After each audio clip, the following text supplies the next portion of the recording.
Los antiguos romanos tenían verdadera pasión por los espectáculos. Su calendario anual estaba repleto de fiestas que celebraban con distintos ciclos de juegos llamados ludi. Los ludi romani, los ludi cerealia, los ludi florales.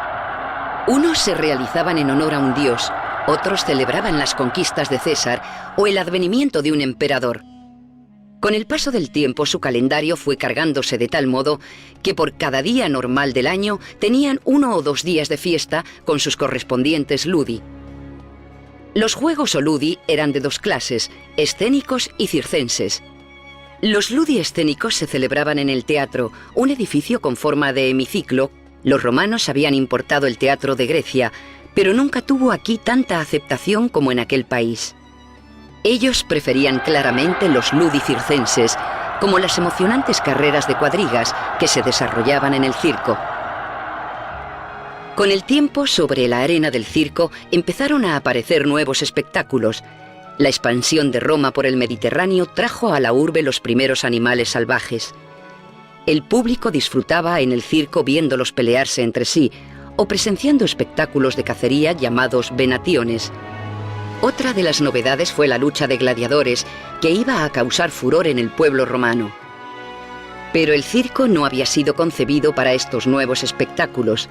Su forma alargada era ideal para realizar carreras, pero no para presenciar peleas, que quedaban lejos de muchos espectadores. Además, tanto las fieras como los gladiadores armados podían resultar peligrosos, y el circo no ofrecía protección suficiente. Para resolver estos problemas, los romanos terminaron inventando un nuevo tipo de edificio al que llamaron anfiteatro. Los anfiteatros ofrecían mayor seguridad para el público, que además podía presenciar con comodidad todo el espectáculo. En realidad, el nuevo edificio era la unión de 2 teatros por el lado de la escena, y de ahí precisamente deriva su nombre, pues anfiteatro significa teatro circular.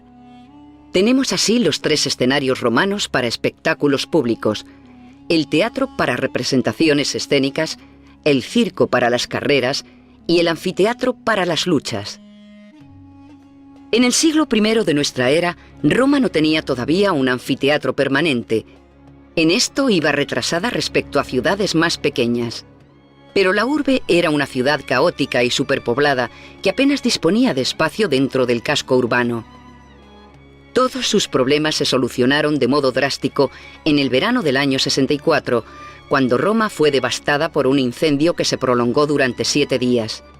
El fuego consumió muchas de las anticuadas casas de madera y abrió grandes espacios en el centro de la ciudad. De las cenizas de este incendio surgió al cabo de unos años la Roma imperial, una ciudad bien urbanizada y llena de hermosos monumentos. Pero de momento, aquel año 64, la situación se hizo dramática para miles de familias. Se murmuraba que el incendio había sido provocado por el propio emperador Nerón para despejar esta zona de la ciudad y poder apropiársela. Y en efecto, después de culpar a los cristianos, desatando su primera gran persecución, comenzó a construir aquí la residencia más suntuosa jamás concebida hasta entonces por el ser humano, la famosa Domus Aurea. En el centro de este pequeño valle, donde hoy se alza el Coliseo, Nerón hizo construir un lago artificial, el Stagnum Neronis, rodeado de atrios y corredores cubiertos que unían los distintos núcleos de edificios, los cuales se extendían por las colinas circundantes, desde el Opio hasta el Palatino, con espléndidos jardines. Solo el vestíbulo era tan grande que dentro cabía una gigantesca estatua de bronce del propio emperador de 35 metros de altura, que superaba incluso al célebre coloso de Rodas. La Domus Aurea, símbolo de todos los excesos de Nerón, tuvo una vida efímera. No había terminado de construirse en el año 68, cuando el emperador fue obligado a quitarse la vida.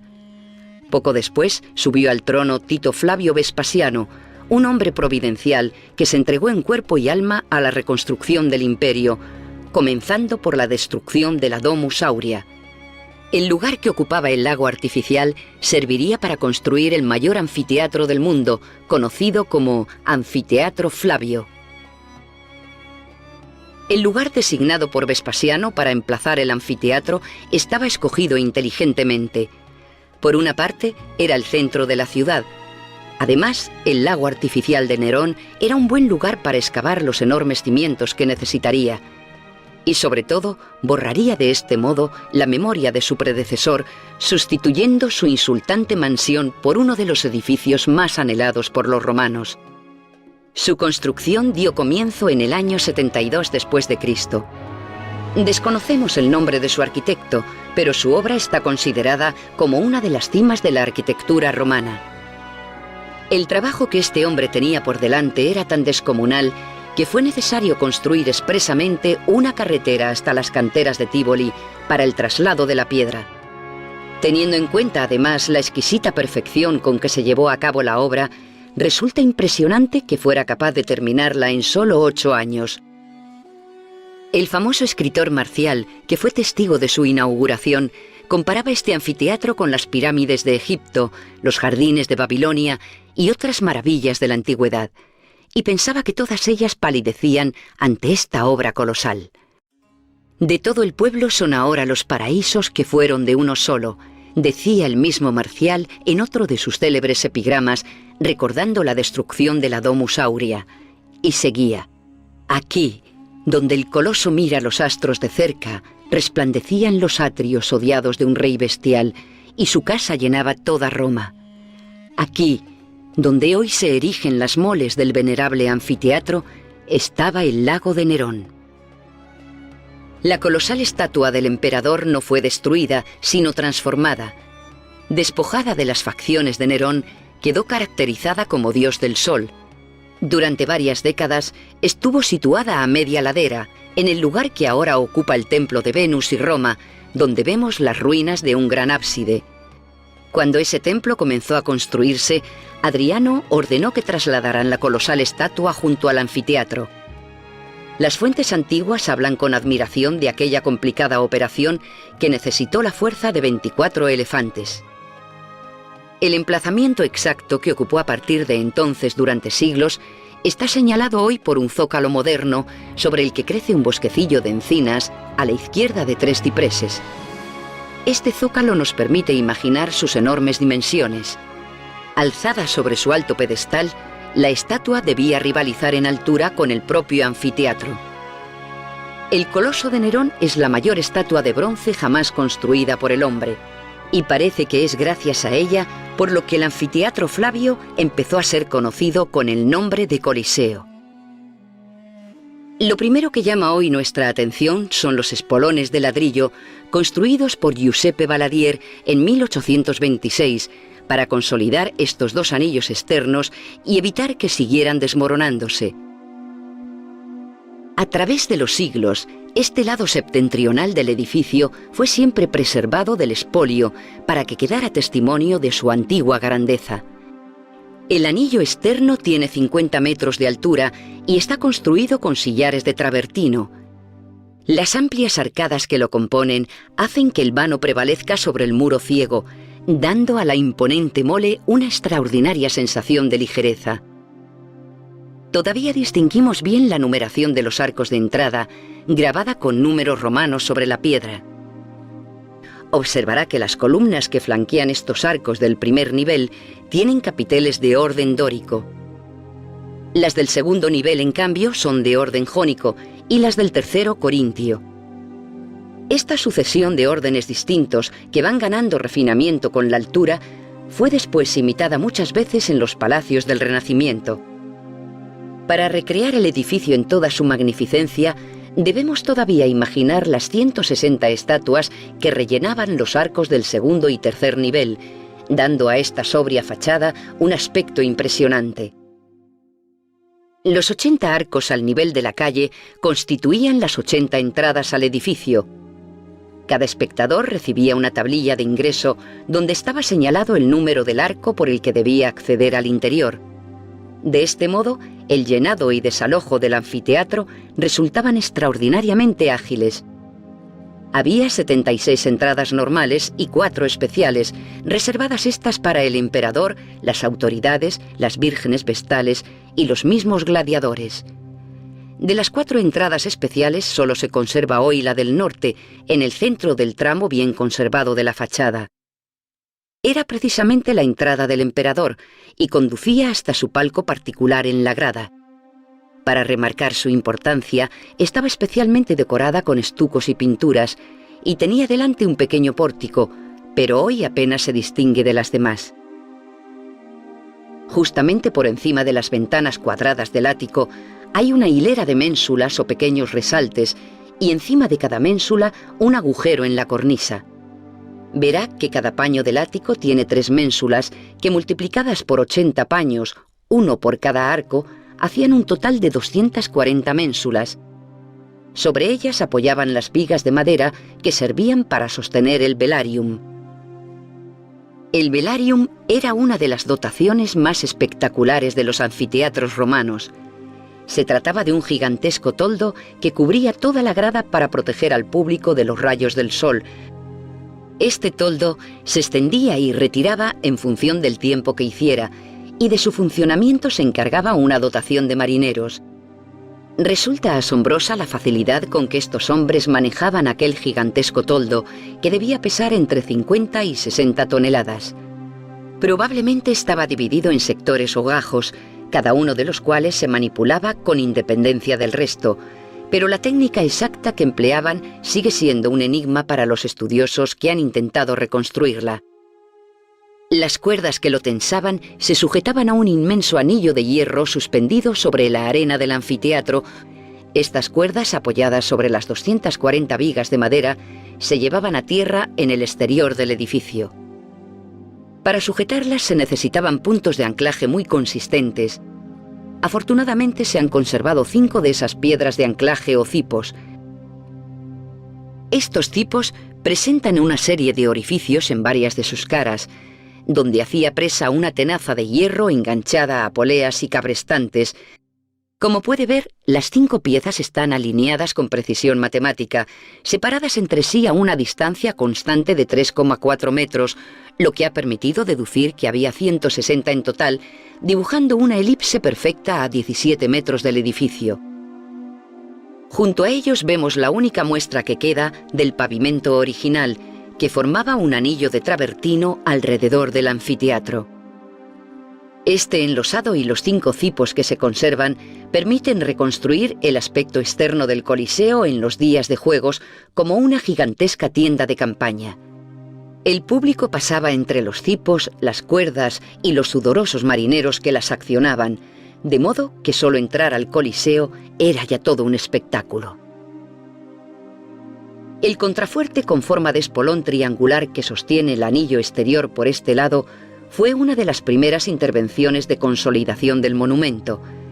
Se realizó a comienzos del siglo XIX bajo el pontificado de Pío VII, coincidiendo con los turbulentos años de la invasión napoleónica. El Coliseo se encontraba entonces en tal estado de ruina que incluso se pensaba en la posibilidad de demolerlo. Si la primera parte de esta vuelta exterior al Coliseo nos ha permitido imaginarlo en su máximo esplendor, esta segunda es su complemento indispensable. El anfiteatro se ha despojado aquí del anillo exterior, como si quisiera desvelarnos los secretos de su extraordinaria construcción. Su arquitecto dominaba todas las técnicas constructivas y supo combinarlas con maestría para ejecutar una obra casi perfecta. Como podemos ver, los sillares de travertino forman el esqueleto del edificio. Al combinarse con otros materiales como el tufo y el ladrillo, el edificio se hace más ligero, aumentando su elasticidad y resistencia. Llaman la atención cientos de agujeros irregulares situados en la unión entre los sillares. Fueron practicados durante la Edad Media, cuando los romanos utilizaban el Coliseo como cantera de materiales para acceder a los pernos de cobre que unían un sillar a otro. Estos pernos no se veían desde fuera. Se incrustaban en el bloque superior y encajaban en un agujero del sillar inferior, en el cual se vertía abundante cantidad de plomo fundido. El plomo tenía la función de amortiguar las sacudidas de los posibles terremotos. Se trata del más sofisticado sistema de construcción antisísmica de la antigüedad. El plomo empleado asomaba ligeramente por la ranura entre los 2 bloques de piedra y delataba la presencia de los pernos, de forma que practicando uno de estos agujeros llegaban hasta él y lo extraían. Por último, los cimientos del edificio son increíblemente sólidos. Imagine bajo tierra una gruesa capa de cemento compacto de 12 metros de profundidad, ocupando toda la superficie donde asientan las gradas, y comprenderá que el Coliseo tiene cimientos para muchos siglos. 8 años después de que dieran comienzo los trabajos, la capital tuvo por fin su anfiteatro. Toda la grandeza de Roma quedaba reflejada en este edificio de belleza y solidez sobrecogedoras.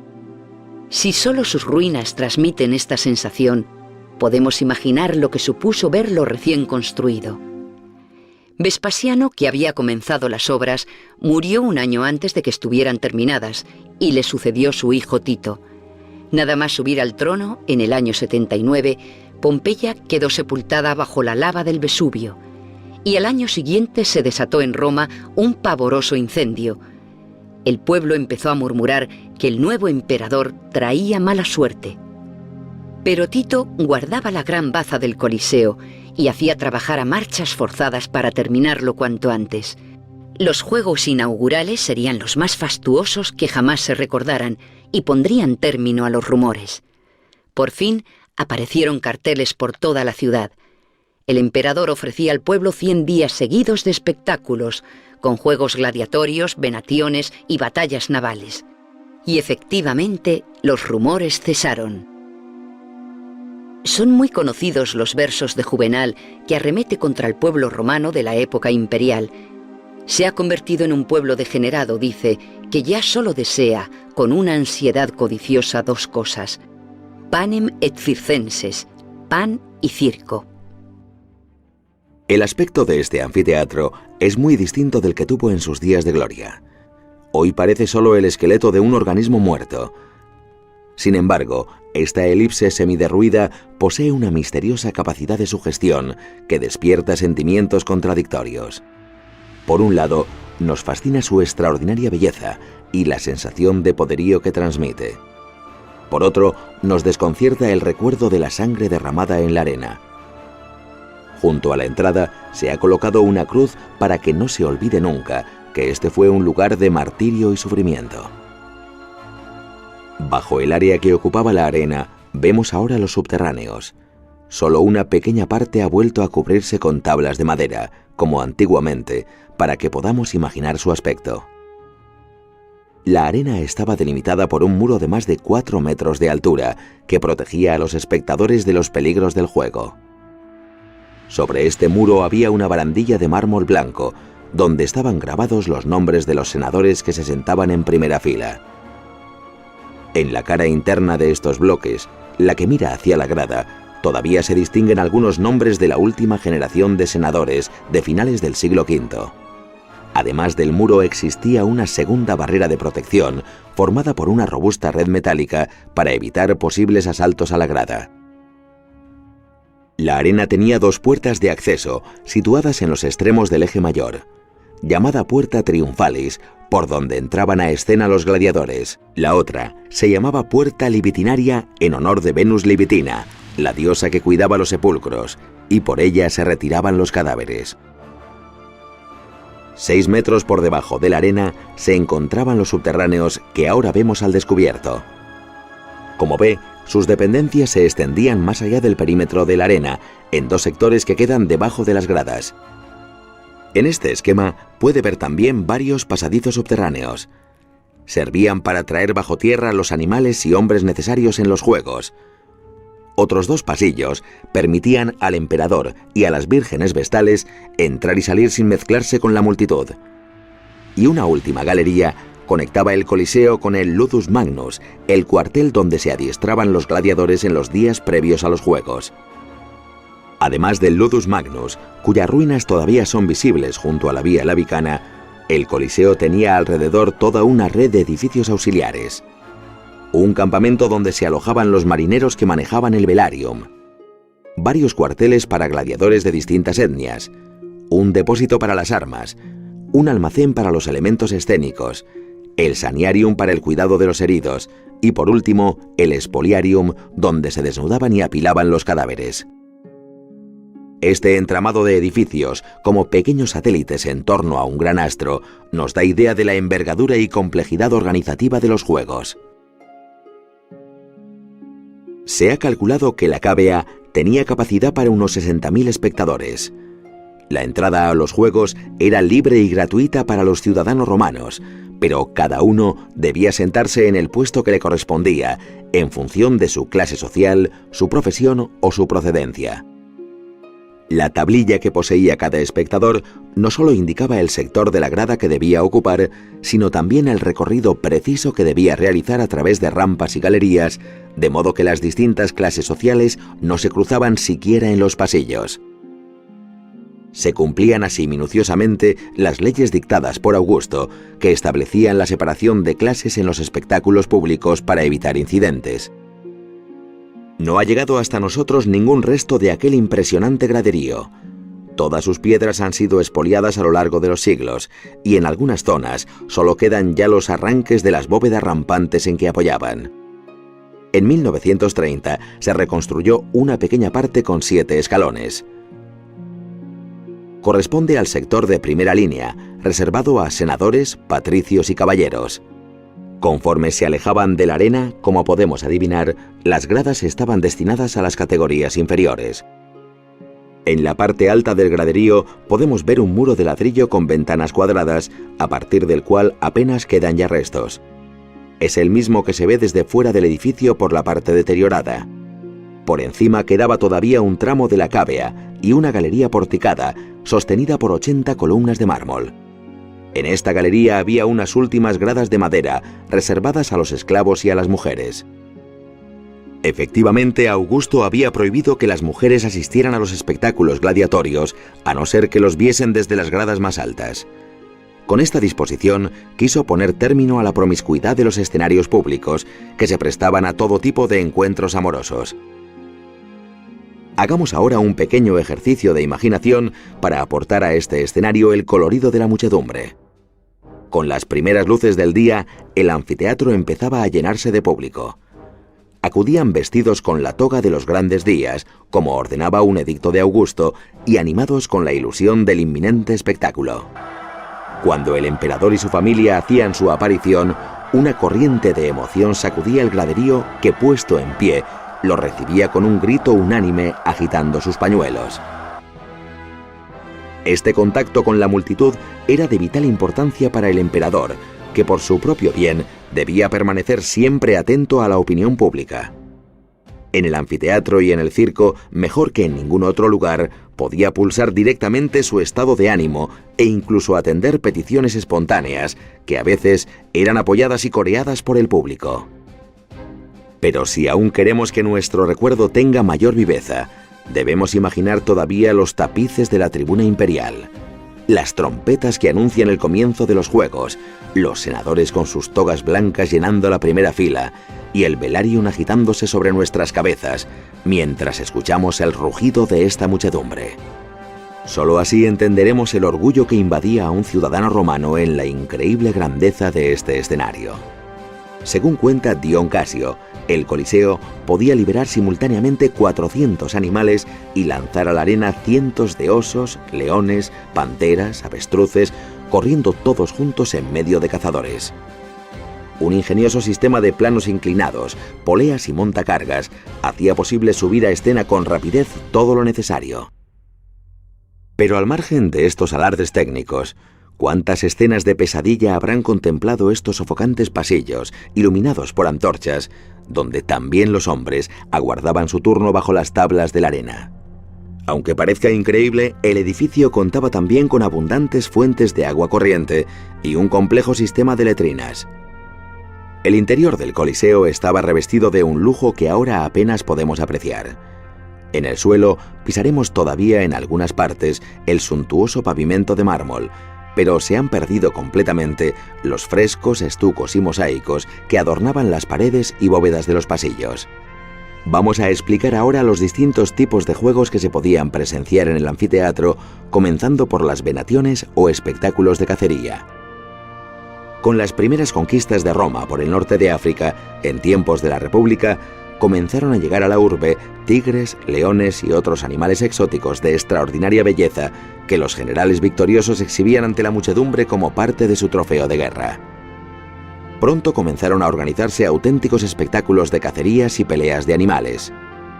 Los romanos tenían especial predilección por las luchas desiguales, oso contra tigre, león contra elefante, que aumentaban la incertidumbre del resultado y añadían hermosura a la lucha. Para que las venaciones tuvieran la ambientación más adecuada, se montaban inverosímiles decorados con colinas, árboles y edificios que los encargados subían a la arena y ensamblaban con rapidez. Nada parecía imposible ni demasiado sofisticado. Todo el exotismo que contenía el imperio debía ser presentado ante el pueblo romano. Ajenos por completo a nuestra moderna preocupación ecológica, los romanos limpiaron de fieras peligrosas grandes zonas del imperio. Solo en los Juegos inaugurales del Coliseo se mataron más de 5.000 animales salvajes, de modo que en el siglo IV ya no quedaban leones en Mesopotamia ni elefantes en África del Norte. El otro gran espectáculo, además de las venaciones, eran las luchas de gladiadores, llamadas munera. El primer combate de este tipo, del que se tiene noticia en Roma, se celebró en un contexto funerario, tras la muerte de un alto personaje del siglo III a.C. Movido por la piedad, el hijo del difunto quiso ofrecer a los dioses particulares de su padre el sacrificio de 2 vidas humanas, y para ello organizó un combate a muerte de 2 parejas de gladiadores. Estos combates empezaron a proliferar muy pronto. Enseguida perdieron su carácter de sacrificio humano y quedaron reducidos a mero espectáculo, pero conservaron como formalidad algunos signos externos que denotaban su siniestro origen. Por ejemplo, el público acudía al anfiteatro con la cabeza descubierta, como se asiste a los sacrificios. Por eso era todavía más importante el velarium para protegerlos del sol. Con el auge de estos combates surgieron las escuelas de gladiadores, organizadas por los llamados lanistas. Estos personajes sin escrúpulos andaban siempre rebuscando entre condenados a muerte y prisioneros de guerra para formar su familia gladiatoria, aunque también había quienes se enrolaban voluntariamente buscando fama y dinero.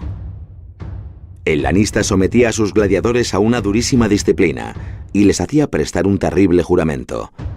Él les había rescatado de la muerte y era su dueño absoluto, así que debían permitir que les pegara incluso hasta la muerte, si esa era su voluntad, sin emitir una sola queja.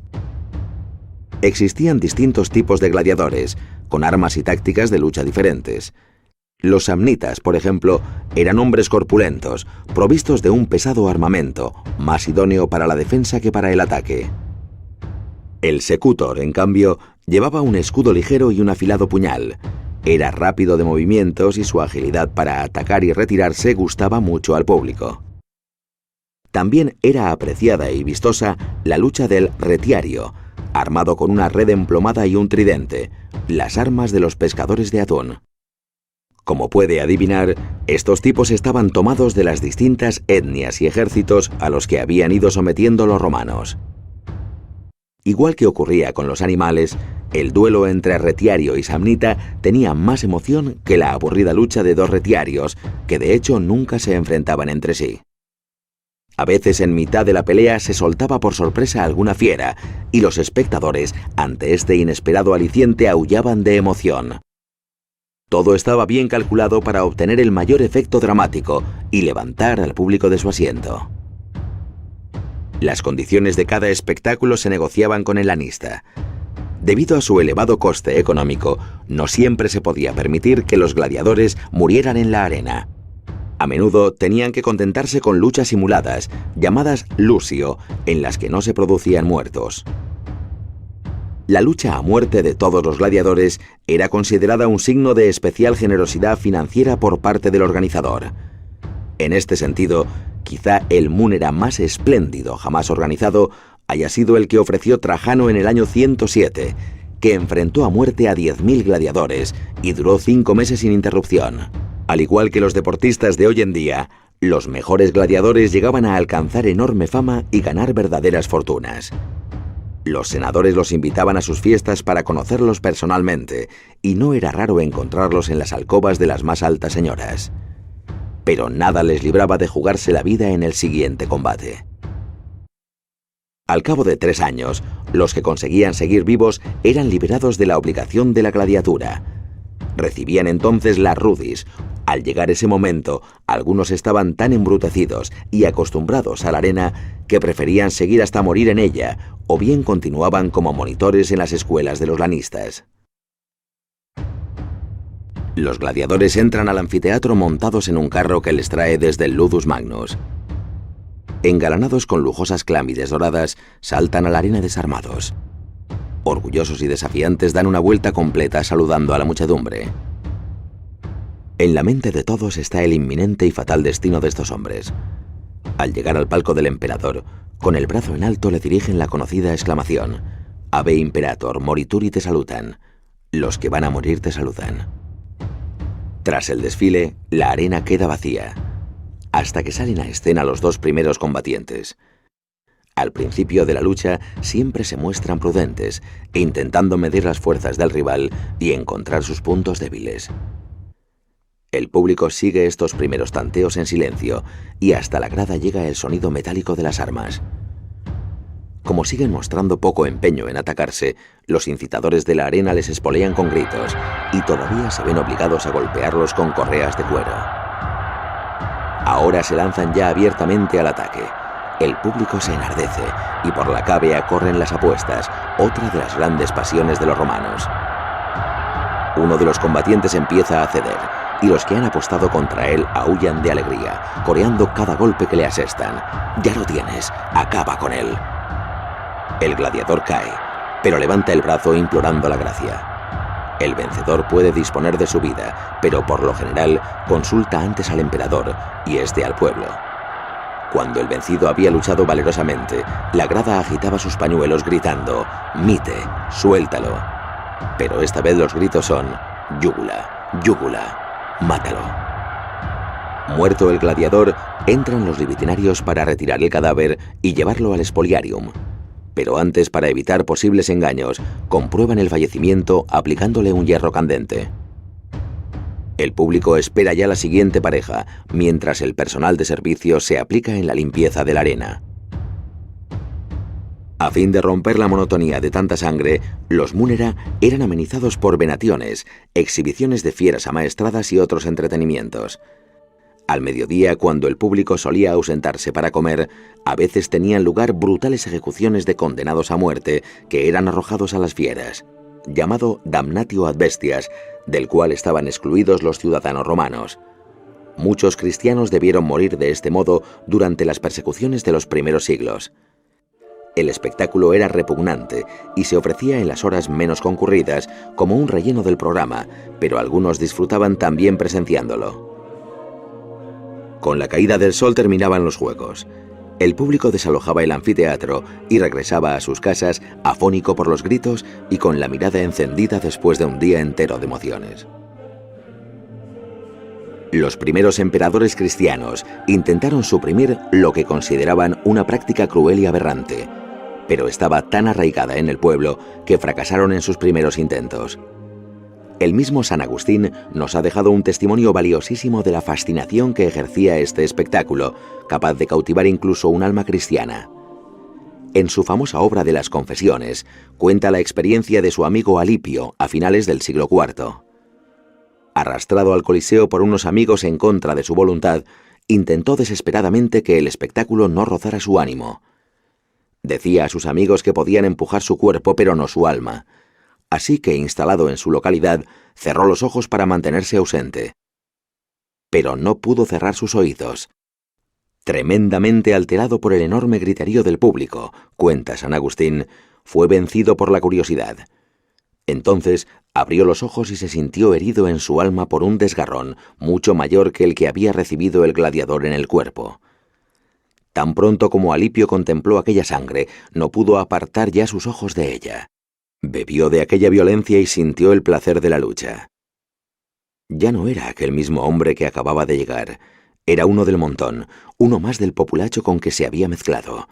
Se entusiasmó, se desgañitó, y de allí se llevó consigo la locura que le hizo volver al anfiteatro y arrastrar consigo a otros. Los juegos gladiatorios fueron definitivamente abolidos en el año 438. El Coliseo siguió utilizándose para las venaciones, pero ya entonces se notaba en el edificio el desgaste de los siglos. Varios terremotos, incendios y rayos habían debilitado su estructura. 50 años después, otro terremoto derribó muchas columnas del pórtico superior que cayeron sobre la cávea y los subterráneos, provocando graves destrozos. El último espectáculo del Coliseo fueron unas venaciones celebradas el año 523 en tiempos del bárbaro Teodorico.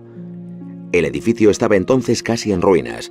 Hacía medio siglo que había caído el imperio y Roma era una ciudad secundaria que comenzaba a despoblarse. En el siglo VIII, San Beda el Venerable realizó un viaje a Roma y al ver la impresionante solidez del Coliseo, que ya no se utilizaba, formuló su famosa profecía.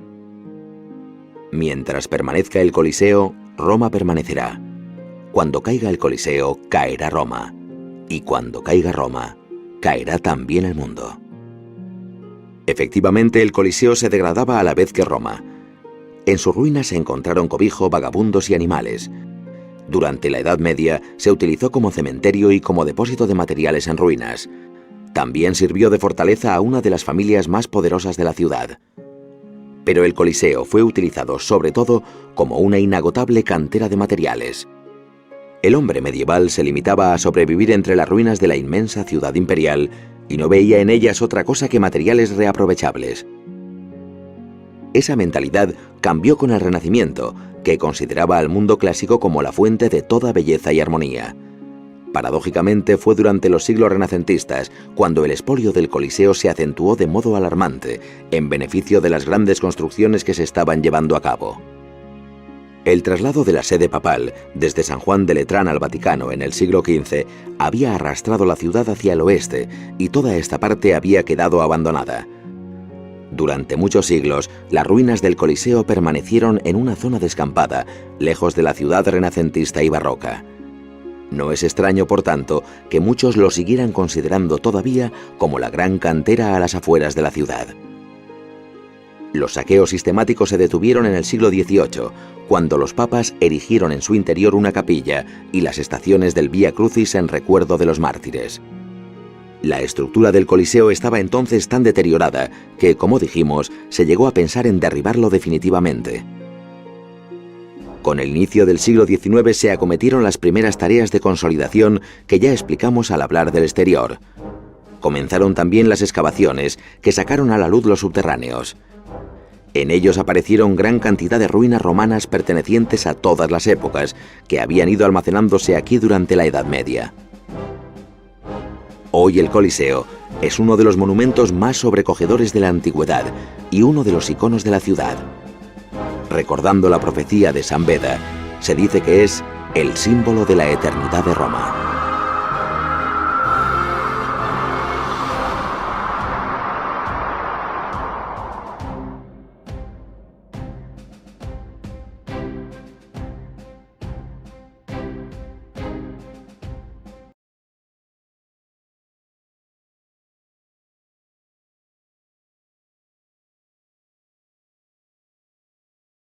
Quem é igual a ti, ó Senhor, dentre os deuses? Elim.